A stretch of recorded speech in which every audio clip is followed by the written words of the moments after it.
High court के फैसले से नाराज किसानों ने बड़ा आंदोलन करने की तैयारी शुरू कर दी है। आज इस समय उस कड़ी की पड़ताल की है जीरो ग्राउंड से, जहां अन्नदाता अपने साथ इतने बड़े छल होने के लिए जगह जगह चौपाल लगाए हुए बैठा है। और वहीं हमने अनेकों चौपालों पर अन्नदाताओं से बात की और उन अन्नदाताओं से बात की जिनके साथ 64.7% इलाहाबाद हाईकोर्ट द्वारा जो फैसला सुनाया गया, और उस फैसले को लेकर किसानों के अंदर इतनी बड़ी कराहट है, इतना बड़ा दर्द है कि किसान के परिवार के मुंह का निवाला ऐसे सूख गया है जैसे गोबर का उपला सूख के जलने के कगार पर पहुंचा दिया जाता है। वहीं देश का अन्नदाता इस दर्द को आखिर सरकार से किस भाषा में कहेगा, हम आपको बात करेंगे। अभी कुछ ही पलों में आपको रूबरू कराएंगे भारतीय किसान यूनियन लोक शक्ति के राष्ट्रीय अध्यक्ष मास्टर शिवराज सिंह से। तो आज आपके सामने एक बार फिर हाजिर हूँ। भारतीय किसान यूनियन लोक शक्ति के जो राष्ट्रीय अध्यक्ष हैं, इसके जन्मदाता हैं मास्टर शिवराज सिंह, और हम इनसे आज वो दर्द जानेंगे जो किसानों के साथ इलाहाबाद हाई कोर्ट द्वारा एक बड़ा फैसला सुनाया गया है। उस फैसले को लेकर किसानों में इतना बड़ा आक्रोश है, और उस आक्रोश को लेकर किसानों का रोटी पानी खाना हराम हो गया है। किसान पूरी तरह से भयभीत है। किसान के साथ इतना बड़ा छल हुआ है, किसान की इतनी बड़ी व्यथा है। देश का अन्नदाता है किसान। यदि ज़मीन पर भारत की ज़मीन पर अगर अन्न ना उगाए तो देश भूखा सोएगा। ये बात बिल्कुल सत्य है। और इसी कड़ी में हम भारतीय किसान यूनियन लोक शक्ति के राष्ट्रीय अध्यक्ष मास्टर शिवराज सिंह जी से आपको रूबरू कराएंगे कि ऐसा किसानों के साथ इतना बड़ा जो इलाहाबाद हाई कोर्ट द्वारा जो फैसला सुनाया गया है, उसमें कितनी बड़ी व्यथा है। मास्टर जी, आप बताना चाहेंगे? धन्यवाद आपके लिए। सबसे पहले मैं हमारे 6 तारीख को गुजरात से राष्ट्रीय सचिव थे ललित पवार जी, समाज की सेवा करते करते कोरोना की चपेट में आ गए और कोरोना से वो जंग हार गए। एक कल हमारे मुजफ्फरनगर से हर्षित पवार, पश्चिमी उत्तर प्रदेश के युवा अध्यक्ष थे, वो एक्सीडेंट के कारण दुर्घटनाग्रस्त अपना सही पूरा कर गए। उनको शोक संवेदना व्यक्त करता हूँ, क्योंकि हमारे संगठन को बहुत बड़ी क्षति ये हुई। उसके बाद मैं आपको बताना चाहूँगा कि आज देश के किसानों पर भी एक बहुत बड़ी आफत है। भारत सरकार कॉन्ट्रैक्ट फार्मिंग ला रही है, जो किसान की अपना मालिकाना हक था उसको ख़त्म करके सारी देश की ज़मीन को अपने हक में करना चाह रही है और एक कॉन्ट्रैक्ट पर खेती कराना चाह रही है, जो देश के किसानों का सबसे बड़ा दुर्भाग्य है। एक जैसे WTO से इन्होंने बीज का जो प्रस्ताव किया था, हमारे देश के जितने भी बीज थे आज वो ख़त्म होते जा रहे हैं। स्वदेशी बिल्कुल खेती ख़त्म होती जा रही है। फिर सीड कॉन्ट्रैक्ट ये करने जा रहे हैं। उसका भारतीय किसान यूनियन हर तरीक़ा से पुरजोर विरोध करेगी। ना तो कॉन्ट्रैक्ट फार्मिंग होने देगी और ना सीड कॉन्ट्रैक्ट इनका होने देगी, जो केंद्र सरकार और प्रदेश सरकार करने जा रही है। ये मैं सभी देशवासियों को भी आपके चैनल के माध्यम से अवगत करा देना चाहता हूं कि ये जो भारी संकट किसानों के ऊपर आने जा रहा है, इसके लिए तैयार रहना चाहिए। दूसरा, जो आपने अभी कहा, उच्च न्यायालय हाई कोर्ट इलाहाबाद के द्वारा जो भी ये फैसला आया है, मुझे इसमें कहीं ना कहीं सरकार की मिलीभगत लग रही है। सच्चाई ये है कि जो हमारे यमुना विकास प्राधिकरण के बहुत बड़े बड़े बिल्डर थे, JP infratech company, Galgotias international university, Supertech, ATS, ये सारे पैसे वाली फर्म हैं। इन्होंने कहीं ना कहीं सरकार पर दबाव बनाया और सरकार ने हमारी उच्च न्यायालय में किसानों की पैरवी नहीं की। और चालाकी ये की गई है इसमें कि किसान जो प्रभावित पक्ष है, क्योंकि 64.7% और 10% आवासीय प्लॉट को रद्द करना, इसमें जो प्रभावित पक्ष है वो किसान है।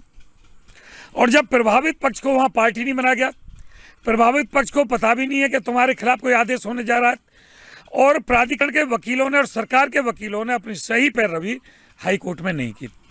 वहाँ के जजों को वो अपनी बात नहीं समझा पाए, जबकि हमारे ऊपर आंदोलन के आज भी मुकदमे लगे हुए हैं। हम जमानत पे छूटे हुए हैं और तारीख कर रहे हैं जनहित में। उसका हमें कोई अफसोस नहीं है, ना मुकदमों का, ना जमानत पे छूटे हुए हैं उस चीज़ का। सरकार एक तरफ तो आपकी भूमि को, जमीन को किसान की जो जमीन है उसको एक्वायर कर रही है और उसके बाद उसी किसान को मुजरिम बनाकर उस पर मुकदमा भी। हाँ, मुकदमे लगा रही है, हम पे मुकदमे लगे, बहुत बड़े आंदोलन हुए, लाठीचार्ज हमने झेला। समाजवादी की सरकार थी उस समय, आंदोलनों के दबाव में आकर के माननीय चौधरी राजेंद्र जी कैबिनेट मंत्री थे, उनकी एक कमेटी बनी। माननीय अखिलेश जी मुख्यमंत्री थे उस समय, उन्होंने कमेटी बनाई और यूपी सदन में दिल्ली में जाकर के हमारी बैठक हुई, जिसमें सभी किसान संगठन मौजूद थे, हम भी उसमें मौजूद थे। हमने अपना ज्ञापन भी दिया, 3 कमिश्नर उसमें मौजूद थे और 6 डीएम उसमें मौजूद थे, जिलाधिकारी, और प्राइवेट कंपनियों के भी जो मैनेजर थे वो उसमें थे, और माननीय राजेंद्र जी उसके जो समाजवादी सरकार के कैबिनेट मंत्री थे वो उसकी अध्यक्षता थी। सबको सुना, सुनने के बाद उन्होंने अपनी सिफारिश सरकार को की और सरकार ने एक शासन आदेश निकाला कि भाई किसानों को 64.7% मुआवजा, अतिरिक्त मुआवजा दे दिया जाए और 10% आवासीय प्लॉट दे दिया जाए। चूंकि किसान कोर्ट चले गए थे, स्टे भी आ गए थे और प्राधिकरण के विकास कार्य रुक गए थे, आंदोलन कार्य विकास नहीं होने देते थे, इधर कुछ जमीन पर स्टे आ गए थे, प्राधिकरण फंस के खड़ा हो गया था वहाँ। चूंकि इनको विकास करना था, जमीन लेनी थी, तो इन्होंने इस शर्त पर ये 64.7% आदेश किया, शासन आदेश, कि किसान अपने मुकदमे वापस लेंगे कोर्ट से। जो आज यमुना विकास प्राधिकरण के सीईओ हैं, मुख्य कार्यपालक अधिकारी हैं, उस समय ये ही सीईओ थे। इन्होंने किसानों को बुला करके कोर्ट से मुकदमे वापस करा लिए, स्टे खत्म हो गए। किसानों ने जाकर के कोर्ट में सहमति दे दिया, हाई कोर्ट में, उच्च न्यायालय इलाहाबाद में। किसान कोर्ट से भी वापस आ गया, 70% किसानों को मुआवजा भी मिल गया। और आज बीच में आकर के प्रशासन की कमी, यमुना विकास प्राधिकरण के वकीलों की कमी, सरकार के वकीलों की कमी, पैरवी नहीं हुई। बीच में क्या घोलमेल हुआ, प्राधिकरणों ने कैसे इनको दबाया, क्यों ये हमारी पैरवी नहीं कर पाए, किसानों को क्यों नहीं सुना गया। प्रभावित पक्ष चूंकि तीसरा हमारा पक्ष था, पहली पार्टी सरकार थी, दूसरी पार्टी प्राधिकरण था और तीसरी पार्टी प्रभावित पक्ष हम भी थे। हमको भी पार्टी बनाना चाहिए था। इससे पहले JP Infratech company high court गई थी, अकेली कंपनी, उन्होंने हमको पक्ष बनाया। मेरे पास नोटिस आए हाई कोर्ट के, मैं हाई कोर्ट में जाकर के अपीयर हुआ जेपी के खिलाफ। और 2 संगठन भी थे, टिकैत साहब की यूनियन से अजयपाल शर्मा जी पे नोटिस आया, जिलाध्यक्ष थे उस समय पे, नथीराम शर्मा पे किसान सभा से नोटिस आया। वे दोनों सिलेंडर करके वो कोर्ट में अपीयर नहीं हो पाए। हम पे भी दबाव आया कंपनी का, जेपी कंपनी का, कि आप कोर्ट में अपीयर ना हो, लेकिन चूंकि हमें किसान की लड़ाई लड़नी थी, हमने जेपी का कोई लालच न तकते हुए हम कोर्ट में अपीयर हुए, कोर्ट में हमने अपना पक्ष रखा। उस समय हाई कोर्ट ने आर्बिट्रेशन के लिए आदेश कर दिया। जो हाई कोर्ट एक तरफ बिल्डरों को आर्बिट्रेशन में भेज रहा है, उधर दूसरी साइड से फिर ये जाते हैं बिल्डर हाई कोर्ट में, वहाँ शासन आदेश को निरस्त कर रहा है। ये सबसे बड़ा दुर्भाग्य, जबकि हमेशा प्रभावित पार्टी को कोर्ट को सुनना चाहिए। प्रभावित पार्टी को कोर्ट में नहीं सुना गया। प्रभावित पार्टी किसान है, 64.7% का लाभ किसानों को मिलना है। और इसमें अध्यक्ष जी, मैं आपसे एक बात और जानना चाहूँगा, ये जो फैसला इलाहाबाद हाई कोर्ट ने जो सुनाया है, इसमें किस किस जगह के किसानों को क्षति हो रही है? इसमें ये 64.7% जो शासन आदेश हुआ, गौतम बुद्ध नगर, अलीगढ़, मथुरा, हाथरस, आगरा और बुलंदशहर, 6 जिले यमुना विकास प्राधिकरण के अंडर में आते हैं। और 5 जिलों की जमीन शुरू में जब इन्होंने जेपी यमुना एक्सप्रेसवे बनाया आगरे तक, तो यमुना प्राधिकरण ने 5 जिलों की जमीन एक्वायर की, जिनको 64.7% मिलना था। कुछ बुलंदशहर के भी किसान हैं जिनकी जमीन एक्वायर हुई या सहमति से ली गई, उनको भी 64 मिलना था। तो 6 जिलों के किसान इससे प्रभावित हैं। अभी बीच में मैं आपको एक चीज़ और बता देना चाहता हूँ कि अभी 1.5 साल पूर्व लगभग हमारे मुरादगढ़ी के किसान कोर्ट चले गए। मुरादगढ़ी कौन से जिले में? ये हमारे गौतम बुद्ध नगर में आता है, कस्बा रघुप्राग से पूरा में पड़ता है। पूरे गांव का रकबा था उनका, सहमति से उनकी जमीन बेनामे के द्वारा ली गई थी। वो कोर्ट चले गए कि जी हमको 64.7% पूरा नहीं मिल रहा, हमको बढ़ा के दिया जाए। कोर्ट ने यह कह करके उनकी अपील खारिज कर दी। उन्होंने जो रिट दायर की कि आपने सहमति से जमीन दी है, आपको 64.7% लेने का अधिकार नहीं है, क्योंकि आपने पूरा मुआवजा ले लिया और बैनामा कर दिया। जब उच्च न्यायालय ने उनको ये कह करके आदेश कर करके घर भेज दिया कि आप 64.7% के अधिकारी नहीं हैं, तो हमने आंदोलन किया। डॉक्टर अरुणवीर जी मुख्य कार्यपालक अधिकारी को ज्ञापन दिया। उन्होंने हमें आश्वासन दिया कि हम सरकार से दोबारा शासन आदेश बनवाएंगे, और हाई कोर्ट के आदेश के विरुद्ध इसी सरकार ने, माननीय योगीनाथ आदित्य जी की सरकार ने, दोबारा एक शासन आदेश लागू किया कि सहमति वाले किसानों को भी 64.7% दे दिया जाए, और यमुना प्राधिकरण बांटने लगा। वही हाई कोर्ट उस दिन था जो सहमति वाले किसानों के लिए मना किया गया। शासन ने दूसरा शासन आदेश निकाल दिया। वही हाई कोर्ट आज है कि जिसने शासन आदेश नष्ट किया है 2014 वाला, जो माननीय राजेंद्र चौधरी की कमेटी में पास हुआ, उनकी सिफारिश पे पास हुआ। तो जब हाई कोर्ट के आदेश के ऊपर ये मौजूदा सरकार दूसरा शासन आदेश लागू कर देती है, तो अब भी शासन आदेश ला सकती है सरकार। आपके चैनल के माध्यम से हम किसानों का हित रखते हुए, चूंकि किसानों का गला घोट दिया गया है, जीते जी किसानों की आत्महत्या कर दी गई है, किसानों को रातों रात नींद नहीं आ रही है, उनको रोटी खाई अंग नहीं लग रही है कि जब तुमने मुआवजा उठा लिया तो आज रिकवरी में कैसे पैसा जमा करोगे। जिनको पैसा मिलना था उन्होंने कर्जा उठा लिया कि भाई 64.7% मुआवजा मिलेगा, तुम उससे पटा दोगे। आज अंधी के सामने गोद में बेटा आते हुए वापस ले लिया। ये देश के किसान का बहुत बड़ा दुर्भाग्य है। उत्तर प्रदेश सरकार के सिर कहीं ना कहीं किसान का ठीकरा फूट रहा है, और किसान के अंदर इतना बड़ा दर्द है, जहन में इतनी बड़ी कराहट है कि किसान उसको ना रोते बन रहा, ना चुप होते बन रहा। बच्चों के मुंह का निवाला छिन चुका है, और इसी कड़ी में किसान उत्तर प्रदेश सरकार, योगी सरकार से एक बार फिर अपनी बात रूबरू रखकर ये कहना चाहती है कि आखिर हमारे साथ ये धोखा क्यों हो रहा है। सत्ता में किसी भी पार्टी की कोई भी सरकार रहे, लेकिन किसान अपने हक की लड़ाई लड़ता रहेगा। इसी कड़ी में फिर दोबारा मास्टर जी से जानना चाहेंगे। मास्टर जी ये बताइए, योगी सरकार तो बहुत निष्पक्ष तरीके से अपनी कार्यप्रणाली कहने का दावा कर रही है, करने का दावा कर रही है, इसमें आपको क्या महसूस हो रहा है? मैं संपूर्ण सरकार पे दोष नहीं लगा रहा, ना मुख्यमंत्री पे दोष लगा रहा, क्योंकि मुख्यमंत्री कोर्ट में नहीं जाता अपनी बात कहने, इनके वकील जाते हैं, इनके सच्चे पैरवी करते हैं। कहीं ना कहीं बिल्डरों के दबाव में वो आए, और किसानों का पक्ष उन्होंने सही ढंग से कोर्ट में नहीं रखा। कहीं ना कहीं घोलमेल हुआ है। मैं कोर्ट को कहूँ कोर्ट बिक गया तो हिंदुस्तान कहेगा कोर्ट पे उंगली उठा रहे हैं। मैं कहूँ सरकार खरीद ली बिल्डरों ने तो कहेंगे आप इतनी बड़ी सरकार को बिकी हुई बता रहे हैं। मैं तो अपनी पीड़ा रो रहा हूँ, ना मैं कोर्ट पे उंगली उठा रहा। मैं उन जजों की मानसिकता के लिए तो कह सकता हूँ कि उनकी जजों की मानसिकता ऐसी थी कि वो शायद किसान के घर में ना जन्मे हों, उन्होंने किसान की पीड़ा ना समझी हो। मैं आपको एक बात बता देना चाहता हूं कि यमुना विकास प्राधिकरण का 64.7% का पहला चेक मेरे हाथ से दिया गया किसान को। सबसे पहला चेक मैंने अपने हाथ से दिया। किस जिले के किसान को दिया? गौतम बुद्ध नगर के किसान को दिया। मिर्जापुर गांव का किसान था, रोनिजा का किसान था। चेक की रकम क्या थी?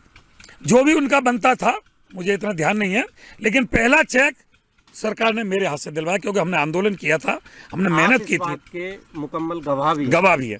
और आज वो शासन आदेश नष्ट कर दिया।